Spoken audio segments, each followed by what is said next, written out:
Layoffs used to be a last-ditch effort to save a studio. Game companies would find that they could no longer pay salary, and so they'd slim down their team and try to make it until they could find new financing. Now they seem to be a trend, they seem to be accelerating, and it's heartbreaking because there is a real human cost for doing layoffs. It's one of the most destructive things you can do to a team. And the worst part is that it doesn't have to be this way. If game leaders start managing their content production, their teams, and their costs, the industry could return to a stable place where layoffs are the exception, not the rule. For context, it helps if you understand a little bit about the stages of development to understand what one of the key problems is here. Simply put, there are 3 phases of production. The first is pre-production. This is where you're figuring out what the game is. You have ideas and you're trying to translate them into plans that can be built. You need to be small and agile. You can't have a large team working on the game during pre-production. You can't, because it slows you down too much. Now I'm in production. We'll need to double up the staff of this company within the next 12 months to be able to make a game of this size. Once you move into production, you need a lot more people. This is where all the artists and designers join the team full-time and start cranking out content. It's easy for things to go off track because communication has to scale and it's a long phase of development. Eventually, you get through, almost all of the code is done, almost all of the content, and guess what? It's time to slim the team down again. At the end of every production, they draw on a whiteboard a plane that's on fire, and then the analogy is you've got to land, right? When you're shipping and finalizing a build, pushing it out is very difficult. It's easy to break things, so you don't want a lot of people touching the code. You lock it down and only a small number of people make changes. You've got to eventually get light and land that sucker. And this is one of the age-old problems in game development, and it's gotten worse because the teams have gotten big. What do you do with all of these people that you no longer need on the product at the end and beginning of the game? During the ship phase, most of the team rolls off, and in the short term, they typically rest, they take some time off, they come into the office a little later and leave a little earlier. But that downtime doesn't last forever. Soon the team is eager to get back to creating. Talented artists want to make art. They don't want to hang out in the office all day doing nothing. When you ship, it's a perfect time for your competitors to steal your best artists, and they will. Passionate creators need to create, so one option companies take is to have everyone work on downloadable content. The team that is rolled off the game can work on new maps, levels, weapons, skins, items that can be shipped later that fans will enjoy and that might bring in a little additional money to keep the studio afloat. I know in recent years, many gamers have gotten upset about downloadable content because they feel like it should be shipped with the game. But the reality is that it's often not ready. If hooking it up and making it available will destabilize the shipping build, developers aren't going to do it. They'll get the game out and then they'll ship this additional content later. Another option is to move the artist to another game in the studio, one that is moved into production. This is why it's desirable to have multiple games in different stages of development. Obsidian was already working on Outer Worlds 2 when Avowed shipped. They had a place to land their team. If a studio doesn't have a second game, they can also take on work from another studio, and you see this happening a lot. They essentially get paid to have their people working on someone else's game while they finish up their own. For example, Crystal Dynamics is currently working on a new Tomb Raider and co-developing a reboot of Perfect Dark with the Xbox studio called The Initiative. Crystal did recently announce a layoff, but it was much smaller than it would have been if they weren't working on multiple projects. Some studios will hire contractors to bulk up the team. Since they know they don't need them long term, they only hire them for a few months and then let them go after the project is done. Microsoft used to do this with testing. They were co-located with the team, and it was a really great pipeline for hiring because if you were a great tester, you would get hired. Another popular option is outsourcing. There are large outsourcing companies that will help you with all different aspects of game development. It's pretty amazing. And oftentimes, they can operate more cheaply than the game studio does. For example, with Virtuous, you can see a long list of titles they've worked on, including Stellar Blade and Call of Duty. And there are many more possible partners. This can allow a team to stay smaller and keep their costs down. Hiring generalists is another strategy. Of course, there are also many famous one-man band games.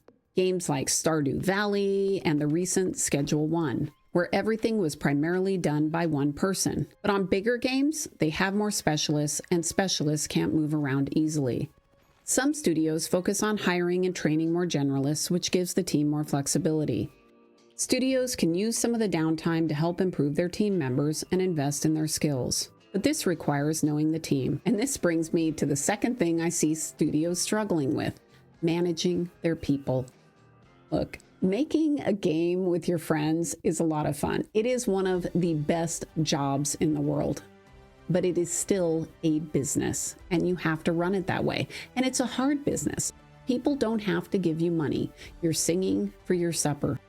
If they don't like what you make, they can just not buy it. And that means you have to be even better at managing the studio and managing the team. To be blunt, I think a lot of studio leaders have become cowardly and lazy. It's part of why we see layoffs accelerating. Leaders aren't doing the hard things anymore. Look, I get it. I don't like dealing with toxic people. Who does? Nobody wants to do it. Nobody wants to deal with them. But guess what? The leader has to do it because that's what you're getting paid to do. And if you don't do it, it's not going to get better. This is most true with toxic people because they're abusive. If a leader doesn't curb that abusiveness and do something about it, it's not like they improve. They don't suddenly come to their senses and go, wow, I'm kind of being a jerk. I think I'll stop doing that. It never happens. They just keep being abusive. It only gets worse. There is no easy path. You either deal with the person or you lose your talent. Because your best people, they don't have to put up with the abuse. They can find other jobs, and they will. Typically, when you let someone go from a company, you don't talk about why they're being let go. But I have never seen a time when a team revolted after a toxic person or someone who wasn't performing was let go. It didn't happen because they already knew. Leaders walk around thinking somehow people don't know that this person isn't getting their job done or they're being kind of an asshole in the hallways. It's not a secret because they have to deal with these people every day. And it's incredibly frustrating to them. In fact, a lot of times managers and leaders wait so long that their best talent is already out interviewing because they've lost faith. If you're already having regular check-ins with people, you're collecting data on how they're doing, you're talking to their peers, you're giving them feedback, you're having performance reviews. If you're doing all of this, you already have all the data you need to manage people who are not performing out. And this is why I'm saying leaders are lazy, because you already have to do this in order to retain your talent. You need data on how people are doing so that you can recognize them and reward them. If this sounds harsh, you probably shouldn't lead, because dealing with people that aren't doing great work is the job. And look, I'm not saying you aren't going to give people a chance. You absolutely should. That's the whole point of the regular feedback. If they've been a great performer and they're suddenly not doing so well, you need to figure out why that is, and you need to try to help them get back on track.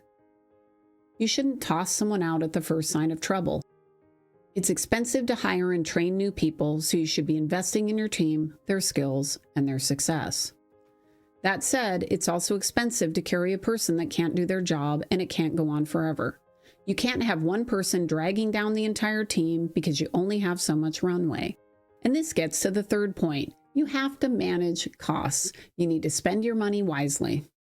The cost of making a game is not fixed. It can be managed like any other business. The key is to think about what the studio needs first. Obviously, they need a place to work, either office or home. They need good computers, monitors, they need a desk, and most importantly, a comfortable ergonomic chair. If you're going to have people sitting all day working on art or code or design, they need to not mess up their back. So comfy chairs are important.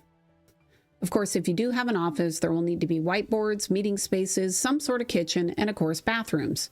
After that, everything else is optional. And oftentimes, the optional items don't get used. Every studio has some kind of item like a foosball table or a pinball game sitting unused in the corner because it was too loud and distracted everyone that was trying to do work. In my experience, the key talent doesn't have time or any desire to do anything except make their game, and when they are done for the day, they want to go out and spend time with their family, their friends, or even work on a pet project. This is a little secret about the games industry that I found, that the best engineers and designers were always working on a pet project in their free time, because doing that work was the core of who they were. It was in the fabric of their being. The same was true of key talent working in big tech companies. Right in the heart of Silicon Valley, Facebook is cooking up a big new project to expand its Menlo Park campus into what can only be described as a fully fledged town. The campus was crazy. They had massive amounts of overspending in all sorts of areas. Any kind of food you wanted, ice cream, it was nice.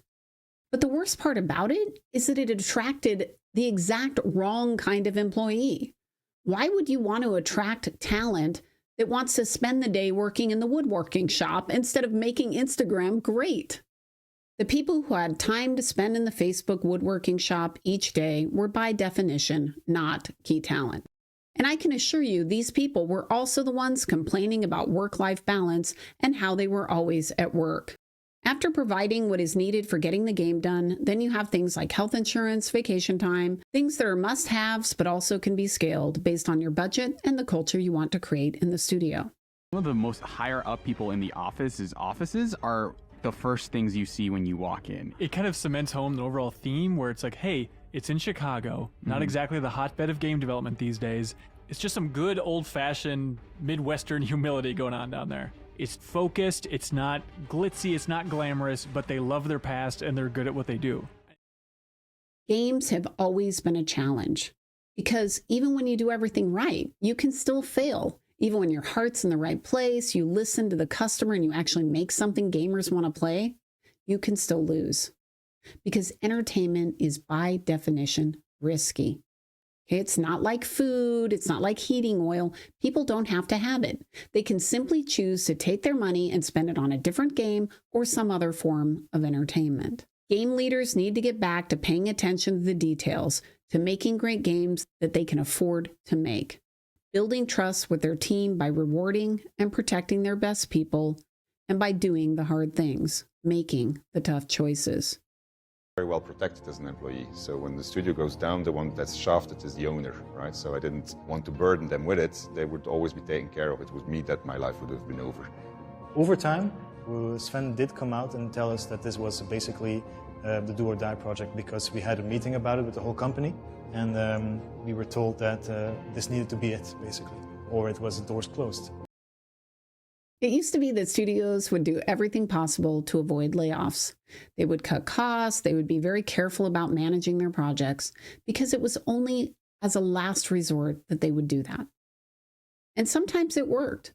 They could let people go and then hire them back once they had more financing, once they signed another game. But lately, that's not what's happening, and it really needs to change because it's not sustainable.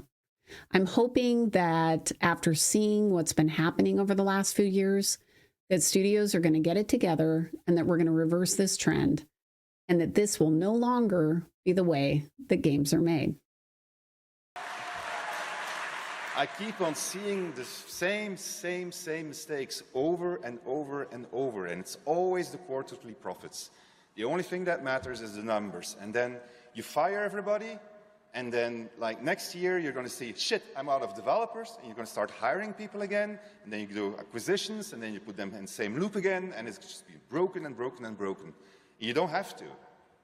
You just can make reserves, slow down a little bit, slow down on the greed, be resilient, take care of the people, don't lose the institutional knowledge that's been built up in all of those people that you lose every single time, so that you have to go through the same cycle over and over and over.